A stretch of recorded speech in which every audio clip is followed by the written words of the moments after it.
Hi, everybody. I'm Stacy, And I'm Rachel, and we are the the Civic Bitch Civic Slap. Bitch Slap. Thanks for tuning in today. I know there's so much uncertainty and angst out there, and we wanted to talk directly with everybody about really what you can do and what's going on around the country to take action and have a say in what's happening. Yes. And before we get to that, I have to say, we do not practice our little and we're the Civic Bitch Slap. We've never practiced that. And I think the 2 times we've done it, we've been perfectly Yeah, we in did sync. pretty good. I have to give. Yes. Also, real quick while Stacy's pulling up some things on her computer, and while she's doing that, if you have a topic that you want us to cover, if you have any questions, comments, feedback, please email us at thecivicbitchslap@protonmail.com. Also, if you are on Rumble, please be sure to subscribe and then it's the green bell on Rumble for notifications. And if you just go into the Rumble app, or if you're online, you can search the Civic Bitch Slap, and you will be able to find our channel on there. Excellent. So I don't know how many of you watched what happened at CPAC last weekend, but it was really compelling, and it speaks exactly to what we try to share with our audience, which is that everything that matters most is local when it comes to politics. So they had a lot of tools and a lot of conversations about you should be going to your state legislature and trying to get them to exert and assert their authority as your lawmaker to protect your respective state. So Right. what we've done is put together different pieces of legislation from around the country that really give a taste and a tone for what the priorities for each respective state is. You know, it's kind of the perfect design, our republic. Each state is a freedom laboratory unto themselves, and that will give you a really good sense of what matters to whom. So, and I think too, this is a good to highlight, there's a lot of people that are like, okay, but what do we do? Right? Like the system is so effed, we're gone, we're toast. And it's like, no, I think these perfectly highlight, like you were saying, that there is much to be done and things that can be changed, strengthened, removed, whatever, at the state and local level. also, as you begin to watch this legislation unfolding in your state, you will get a sense of who is friendly to the citizen and freedom and who is not, which is probably a much more important tool Yes. than the legislation itself. And I will give a real quick example of that. I'm not going to mention names, but there's actually a state rep who's on my side of town, who's been, she's been, so female, she's been in the state legislature for quite a while now. It comes across as very conservative Republican, but then when all of the election fraud stuff was happening, kind of like nowhere to be found. And one of the bills that we're going to talk about here in the State House, interestingly, one of 3 Republicans that was very oppositional. So people are not always who you think they are and who they profess themselves to be when it's at a time that it benefits them. So I'm going to share this first piece of legislation we have here. Yes.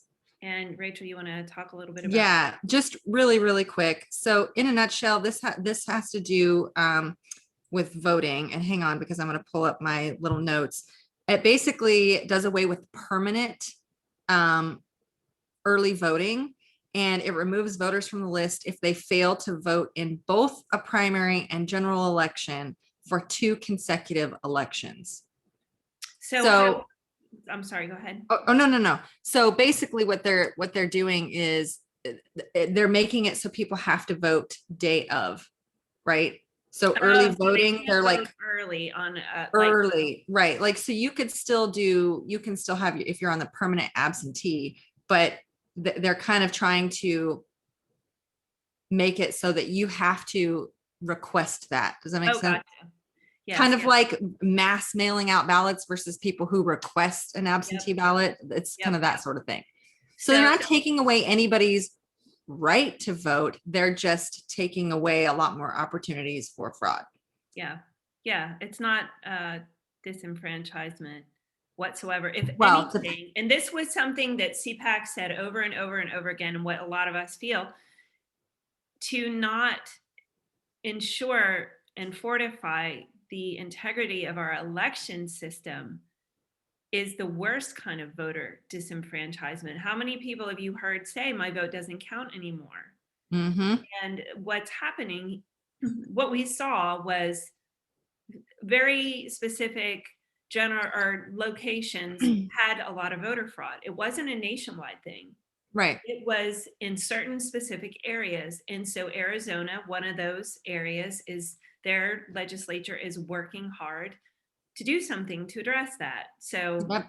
And let me give an actual practical example of like what this means. So with that, I want to say it was in like the first week after election back in November, the Maricopa County Election Commission. Yeah, the word was escaping me. They released the list of votes that needed, like the signature didn't match. They needed signature verification, either that, it popped for whatever reason.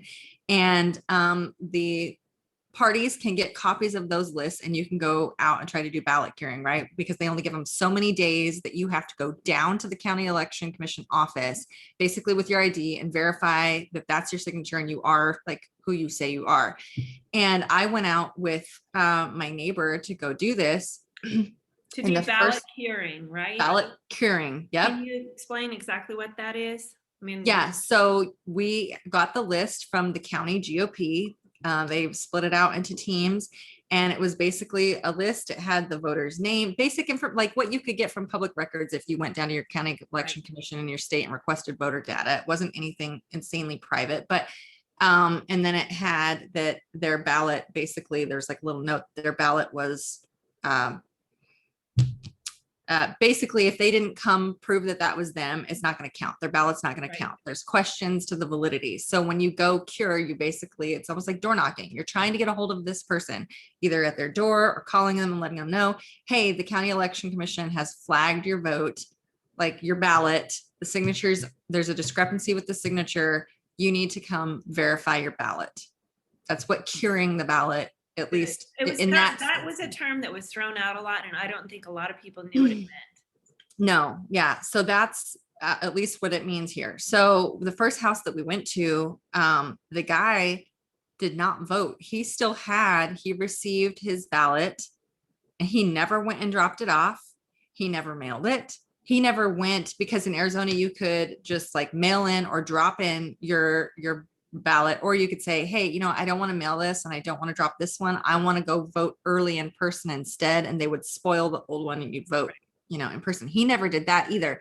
Yet it was showing that he voted. But here's the thing, the guy hadn't voted in, I don't know, over 10 years. Wow. Which I think is one of the targets that they were doing with fraud. They're looking at people who never voted, right, or who haven't voted in a very long time. Like they wouldn't show up at all. There would be no, yeah. They would And be so, I mean, think about it. If they would have got the signature right, yeah, it would have counted. And so that's what that law, SB 1485 that you pulled up, they're trying, I think, to address that part of voter fraud. So if you're not, if you've requested a permanent ballot, but you're not voting, you're not using it, you basically need to tell us again that you need it at some point in the future. We're not barring you from voting. You can still vote.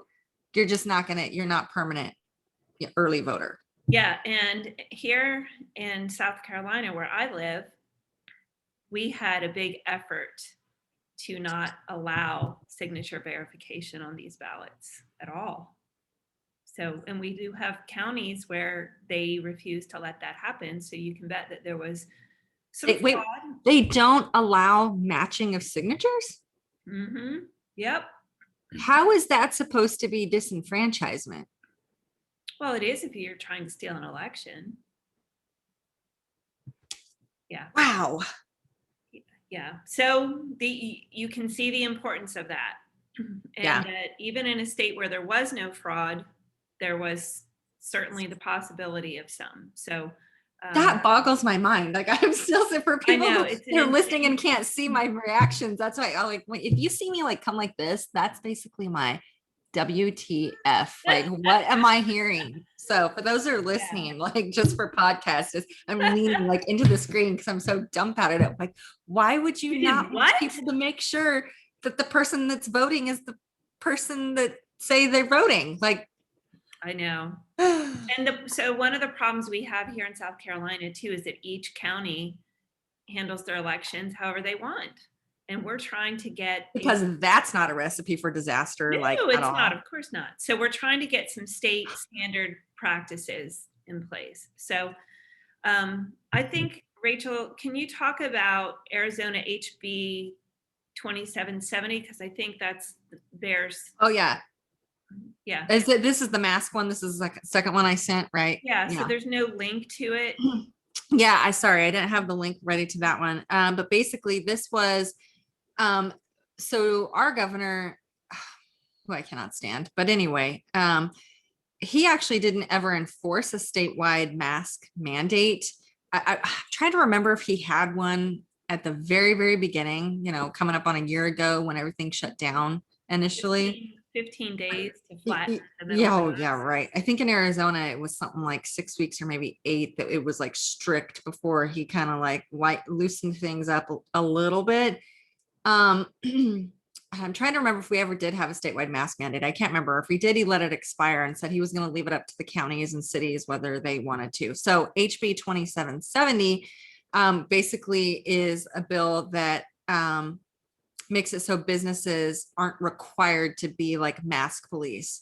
So even if you are in a county or a city that is saying that it's an ordinance or whatever that masks have to be worn, that the businesses aren't the mask police, right? Like that's not part of their duty to have to enforce that, which right. is basically gives it so that some businesses don't have to. I actually know of at least one business locally where they actually have signs that say, do not wear your mask in here. Like we're not asking you to do it. Like we think it's ridiculous. I'm not going to say what business it is. Everybody also look for it, but that not in the not too distant past, it was illegal to wear a mask in a place, in a business for oh obvious. yeah, And I don't know about there, but I know that here we at least had some people take advantage of that and robbed places wearing a mask and a hat and sunglasses. Oh yeah. Yeah. I mean, I think I've seen it on lots of like various localities that have, a crime that's been committed or whatever, and they're showing footage, right? Like surveillance footage. And you literally, now you can't see, they usually have a baseball cap with a hoodie and a mask. And it's like, there's no identifiers. You can't tell hardly jack crap about it. I mean, am I the only one that grew up like Halloween, parents talking about masks on Halloween? Was that ever an issue for you? Like safety? Did you ever? Oh yeah, definitely. Or give that talk to your kids, and now suddenly like everybody's like this. You know what I want to know? What I want to look into? Like what was the COVID like in like Saudi Arabia? Out of curiosity. You know what I mean? Like I feel like that's a pretty good like did like no women there get COVID? I mean, I'm wrong. Yeah. Anyway. Anyway, our next article is also on election integrity, and it shows you how every state's sort of doing their own thing. And this is the state of Georgia, and they are not playing. So this is from the Epoch Times, and this story has been run all over the place. But the Georgia House passes Omnibus election reform bill. So there's a version in the Senate, there's a version in the House. They have to reconcile, and I think they're getting close to crossover, which is the point during the session where both chambers have to have had an opportunity to review and vote in favor of. But I mean, this goes to show you how important what's going on at the state level is. Take your eye off the federal level, engage your legislature, and get some legislation moving through your state house, along with like-minded people also asking Right. lawmakers to support this and drive it through. But this is dealing with absentee ballots. Voter ID. Now, what's the federal bill though, where aren't they trying to federally make it voter ID? Yes, Is that so SB1? Is that what, no, it's HR1, or HR1? Okay. and it passed the House on a party line, and Right. it's going to the Senate. And it's another interesting thing and why state representation is so much more important. It's like the founders were geniuses. They saw so much coming because Yep. HR1 strips the states of any election authority. It bans voter ID nationwide. And I don't know if you remember, but one of the relief packages that they were trying to pass while Trump was still in office included this provision. It was they tucked it into a relief package, and he was like, no way. It was towards the end. Oh, yes, I am recalling Yes. this. Yeah. And, so the messaging was, oh my gosh, he doesn't care about workers. This is terrible optics for him. All these people out of work and they need this. Yes. But I'm like, thank God he is not going to do this. And so the long and the long of it, since I can't say the long and the short of it, is that it's an unconstitutional act. You cannot legislate your way around the Constitution. Yeah, I was Going just gonna to say be that's a immediately legal battle that they are not. There's no way they're gonna win that. The Constitution no. doesn't allow for the federal government to do that. No. So it's going to run into challenges at every level of the courts. And I would anticipate an immediate response from attorneys general across the country. Oh yeah. Yeah. So that's the Georgia bill, and that's HR1. All right. This is relative to Arizona. So you will, Oh yes, I forgot about this one. I think yes. maybe I somehow forgot to open this. Okay. So here we go. Somehow. Arizona Senate passes bill strengthening investigative powers amid Maricopa County vote audit dispute. Very encouraging. Yes, and then of course recently we've had that a state Supreme Court judge basically, because there was a what's that called when you get served, when you have to, basically when the court has dictated that you have to produce certain documents, or a subpoena. Yeah, I'm like, I can't, my vocabulary today. I was up working on taxes last night. If anyone feels me, it's I got brain fog today. But anyway, the Supreme Court judge enforced the subpoena that the Arizona State Senate had put on the Maricopa County Board of Supervisors, that they had to give them more votes for an audit. So I think that what you just pulled up is very timely with the two. Yeah. And I feel like just for the full experience, people, you got to watch. If you're listening on podcasts, that's great. Please keep listening and subscribing, but you got to watch our videos. I talk with my hands. I think it's an experience. It's like the full, like they used to, when you go to the movies, back when people used to go to the movies, and the surround sound, and they would do like the other theater experience, and here's our sound experience, and they do that like so you can like hear all the speakers. I feel like that's what watching us on our video podcast, you get all of my all the hands flying everywhere, face leaning into the camera. It's an experience. So next up, after Rachel's hands experience, is a piece of legislation in my beloved South Carolina. So you guys have like tons going on there. Oh my gosh, so much stuff going on. So for those of you who are listening and not watching, I have a bill from our state house up on the screen. It is literally one paragraph. And, the shorter the bill. You mean it's not like 3,791 pages and we're going to vote on it in the morning? Yeah, something like that. So this little tiny thing is very, very important, because I'm not sure how much everybody has seen, but Mark Zuckerberg funneled $300 million through an organization for quote unquote civic something or other, CTCL. And Yes. so he donated the money to them, and they in turn donated the money to election commissions throughout the country. And why? So for influence, that's why. And I don't want Mark Mhm. Zuckerberg's influence in South Carolina. I'm sure you don't want it in Arizona. I'm sure none of our want Mark Zuckerberg's influence in their state. So he donated in 3 of our counties 705,000 to one, 705,000 Holy cow. to another, and 300,000 to the county that I live in.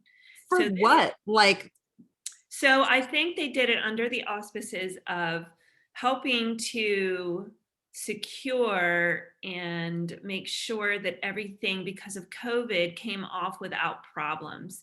So in Philadelphia, legit. That seems legit. they got $50 million, I think it was. Holy I mean, maybe I crap. have the wrong number there, but if you remember, I don't know if you guys remember this, but Even if it was 5 million and you got it way off, it could that's have been still a 5 lot of million. money. So following the election, when there was all of that stuff going on in Pennsylvania, who was it? Corey Lewandowski and I think it was Pam Bondi, who was the former Attorney General of the state of Florida, went to Philadelphia to try to observe the hand recounts that were going in, and they were denied access. They then went to the judge, to the local judge or magistrate. I can't remember what it's, anyway, their court system, and were given a court order demanding that they be given access. And the law enforcement surrounding I remember this. would not allow them, even with the court order. So all these times when people say there was no voter integrity or no voter fraud, no, nothing to worry about, nothing to see here. Like, we remember, we watched in horror as these things happened. So this bill would be very easy to replicate in your state house. As a matter of fact, I'll have all of these links in our show notes, because you can grab this, send it to your elected officials at the state level, and ask them if they would be willing to sponsor something like this to help protect Yes. your state. And Super. even because some of these, like, we do have the actual bills, like for a couple of them that Stacy pulled up for South Carolina and the one for Arizona. And then of course any of the news articles, but you can even take, like, if it's not linked in the news articles, or like the one blurb about, I think it was 17, whatever, the mask one in Arizona, you can just Google, pop that into your, search, put the state and what the bill number is, and you should be able to find exact text, So now that we've talked about some states that are doing things that are friendly to freedom, get ready for your blood pressure to go up. Why people are leaving California in droves. This one is just, I can't. It's 1,000. So California, you don't even have it up on the screen. I know which one you're going to do. I don't know the bill number, but basically they're introducing legislation in California for stores, like retail stores. You cannot, it's 1,000, but it's not, it's $1,000 a day, if I remember right.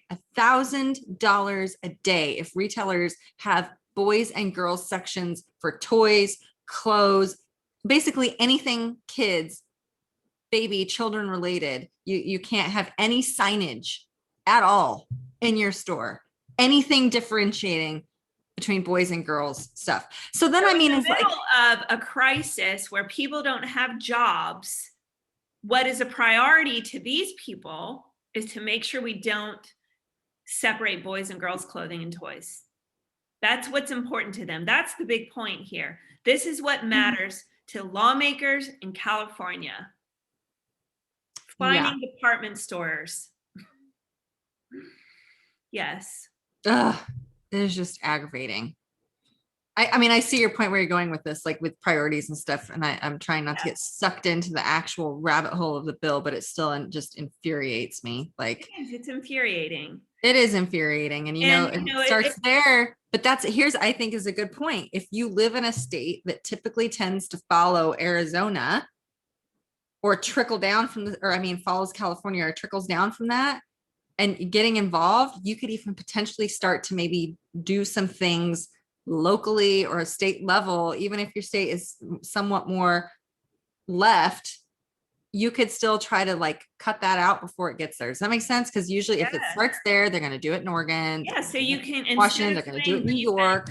instead of Yep. playing defense with it, you could have somebody write a piece of legislation that says there won't be fines for, or it's okay for boys and girls clothing to be kept separately. Like imagine that you have to actually legislate that. But I know. instead of going on defense, go on offense and say there shall be no fines. Shall be no fines for keeping Yep. a boys department and a girls department separate and distinct. And so while it sounds stupid to have to do that, ooh, what you would find out Oh, you want to talk about figuring out where people really stand. really stand. Oh yeah, that would be a great tool. And you could have some like ridiculous messaging from people saying how mean it is to try to do that. And they could actually say what I just said and be like, in the midst of everybody needing jobs, this is what you want to focus on. So Yep. anyway, it's just I fun. know. It is all very fun. Okay, so this next, okay. No, you're good. I'm following along on my phone. Which one's your? So it's the New York bill because Oh, in priorities, wait, doesn't Andrew Cuomo have enough to worry about? he's got to figure out. He has to write what's going to be his third press release interview, however, whatever methodology he's going to use to say that he's not going to resign, even when I'm sure there will be a fifth person that's going to come out, because we're at 4. And I think 2 times already he's been like, oh, basically, I feel like his things are like, that's unfortunate, but I'm not resigning. Like, if you're to, and this, boy, does it show you how there are 2 sets of rules, because I mean, can you imagine if this was Governor Ron DeSantis?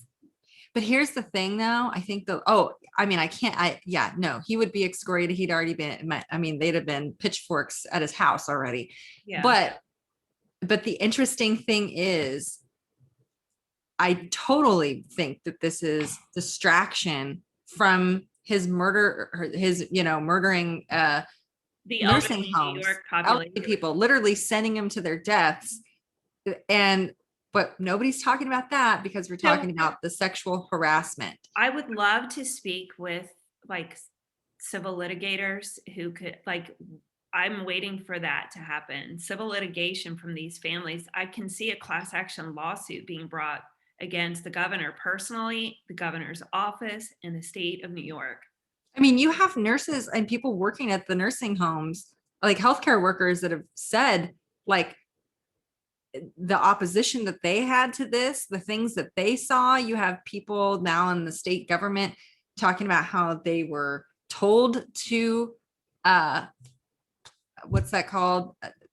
Misrepresent the data or change the data. Yeah. Yes. Oh yeah. Fudge Oh, the yeah. numbers. Mm-hmm. Yep.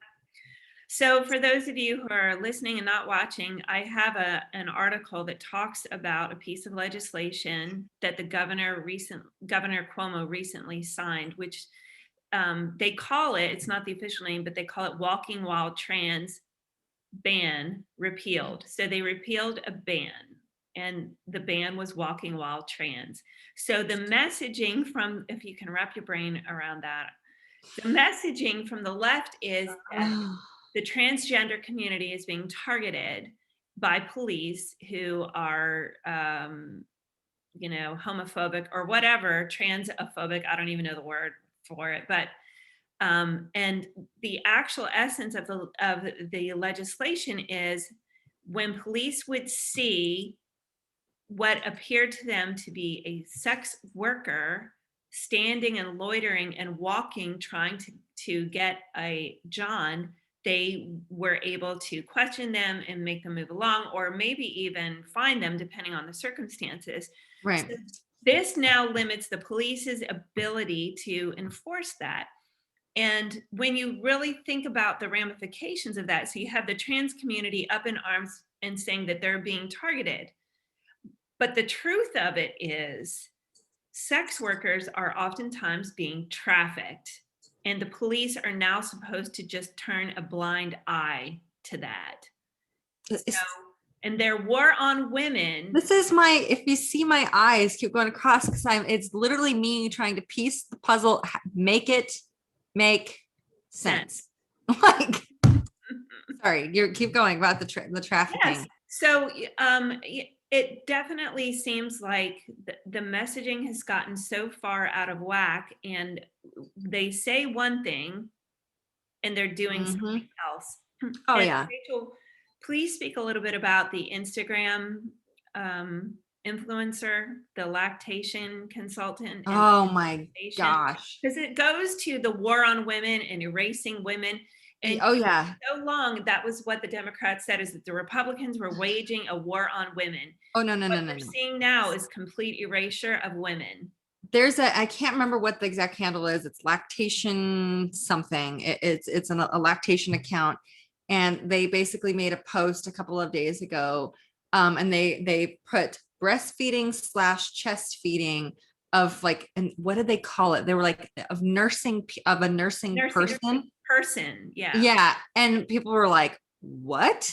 Like, and what was very, very interesting, I would say the vast majority of people were like, yeah, no, it's breastfeeding. Milk comes from women, milk comes from boobs, which I also think is interesting because someone posted in there, they said, if a man gets breast cancer, like still called breast cancer, it's not called chest cancer. Right. So they're still like, so even if you are a trans man, you still technically have breast, it's still breastfeeding. Like you don't get to breasts or breasts, but breasts that produce milk only come from women. Like, and but the greater point was, it's like, why are you trying, like, literally giving birth, motherhood is unique to a woman. And you're going to come into that most sacred space, like the one thing that literally the other sex can't do, and you're going to take that away. Yeah. Like, no. And so then there were of course some women that popped in that were like, this isn't about women, this is about trans men, because trans men can have a baby, trans men can be pregnant, and they can, breastfeed or chest feed, and they need to feel like exclusive. And I'm like, no. Since when? No. Like this is like gone beyond rights, equal rights. This is like, so, no. And, let's talk too about, I have no idea what percentage of the population is trans. I think it would be really generous to say 5%. It would be multiple. Oh, that would be very generous. Yeah, like multiples. That's multiples of the actual. Yeah. And so the other 95% are supposed to bend to whatever is going on. And by the way, there are more and more incidents of people who have been involved in a trans lifestyle from a very early age, who are incredibly damaged, and they were influenced by older people around them, and they didn't understand what was going on. Like I heard an example of a little boy who, his mom was a single mom and she worked full time, and he went to stay with his grandmother when he was little while his mom worked, and his grandmother had wanted a granddaughter. So she would put him in a purple dress that she sewed and would like call him and act like he was a granddaughter instead. And that's where it first came to him. And it destroyed his life. Well, I think Dan Crenshaw on his podcast recently interviewed somebody too, who has that same sort of remorse and regret, and has physical ailments that will eventually take their lives, from what I understand, or significant ongoing damage to their physical attributes. Yeah. You know who did a really good podcast on this? And I can't remember the name of the lady. I believe she's an author that he interviewed. And I know Joe Rogan interviewed a lady a while back, I want to say a year, maybe longer ago. And she talks about her work. I believe she's somewhere in the mental health services, if I remember right. Either that or I don't know, I'm getting it wrong, but it's a great interview. If you just Google like Joe Rogan trans interview. It should pop up. You'll be able to find it. Basically, she talks about the data in there's been this huge like leap recently in the past like 10, 15 years of children thinking that they are trans, believing that they're trans, telling their parents that they're trans. And she talks about even among people who would identify as Democrat or left, they're concerning because they feel like it's coming from outside influences. It is, yeah, absolutely. And it's and she talks about there's even predatory groups like online that come across, they are meant to be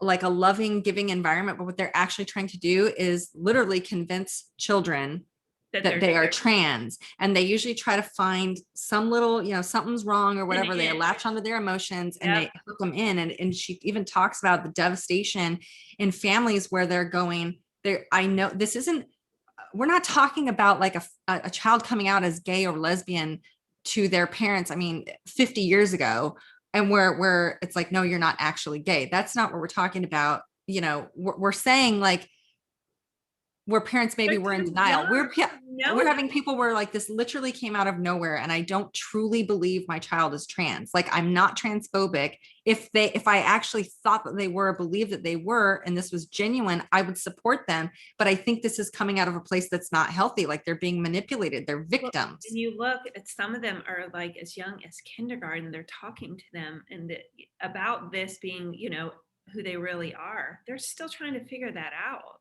Yeah, it's total predatory child abuse. Oh, I 100% agree. All right, so I have a great thing to share here now. I know we went like way long on that. There's so much. There's so much there. So here you have a piece of fabulous legislation. Oh, this one's awesome. Utah House passes Second Amendment sanctuary bill. Fabulous, which, we've seen sanctuary cities and sanctuary states when it comes to federal law enforcement of immigration laws. So what's good for the goose? It's good for the gander. Which I love. I mean, when people do stuff like that, like with with the immigration and making sanctuary counties or cities or states or whatever, it's like, and they think they're being so like slick about it. And I'm like, you don't get it. If this works for you for breaking this law, why like this is a perfect example now. Second Amendment, then we can do this too. Yep. So the whole point of all of this sharing is what matters most is your involvement with your local elected officials to take your eye off what's going on in the federal level, not completely, but it helps to alleviate anxiety and frustration and concern if you're doing something and anybody can do. Anybody can engage their local elected lawmakers.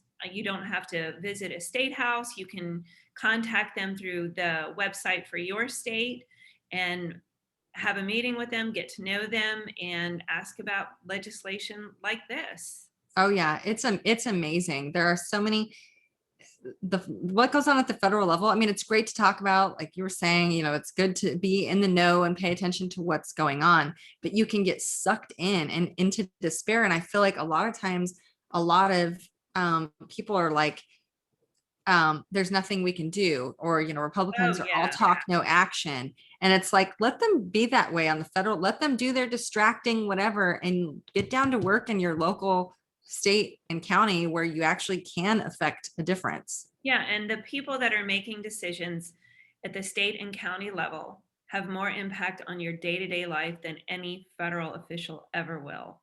And don't forget, those people are probably eventually going to move up. Will be the people, the local or become the state will typically become the federal. And if you've been working, having impact locally or on your state level, when those people get there, I mean, imagine that cycle in, 5, 10, 15 years. I think one of the things that is against us is we really want immediate gratification. We want people to just adhere to the Constitution and honor the Bill of Rights. And if they're not going to do it, well, I guess there's nothing we can do. We're just going to throw up our hands. Like, or we want it all now, or we don't want to play. You want to know what? This is so interesting that you just brought that up. We do. We want instant gratification for this kind of stuff. We see Republicans doing nothing or all bloviating all over the place. And then we're like, but you haven't done anything. But what's interesting with conservative ideals, right? Like think like in a financial fiscal sense, we're very much the party of like, don't put things on credit, like try to live within your Yeah, means, be responsible, have a plan, like wait for things until you can pay for them. And then for some reason, we're like the exact opposite. And then our view of the left is that they're very much like not responsible with like the when it comes to spending. money and budgeting and Yeah. all, they're very much like we need to have it now, yet they're very long They term play a long game. I mean, and when all it of comes the to greatest, politics. most powerful societies had a very long-term plan. What, not to bring up China, but they have 1,000-year plan and they're working their plan. Oh yeah. Oh yeah. So it's just interesting the dichotomy between the two. It's like half and half Yep. Yep. of wanting it now versus willing to play that long game, like you said. Yeah. So our call to action for you is to meet your legislators, find a piece of legislation. I mean, I got all of this stuff just by searching the internet and putting in, I won't say Googling, I went to DuckDuckGo to find different legislation in different states. But there's so much out there. All you have to do is search and find it, or you can use the things that we've discussed here today. I'm going to have everything in the show notes for you. Yep. So until next time, we'll see you later. Oh, wait, Oh, don't forget to follow us on Instagram, oh, all over the place. It's going to be in our show notes, Instagram, Rumble. We're on Facebook, on Twitter, on and YouTube. we'll have links to those. Yeah, and email us any questions or show ideas you might have at the civicbitchslap@protonmail.com. Awesome. All right.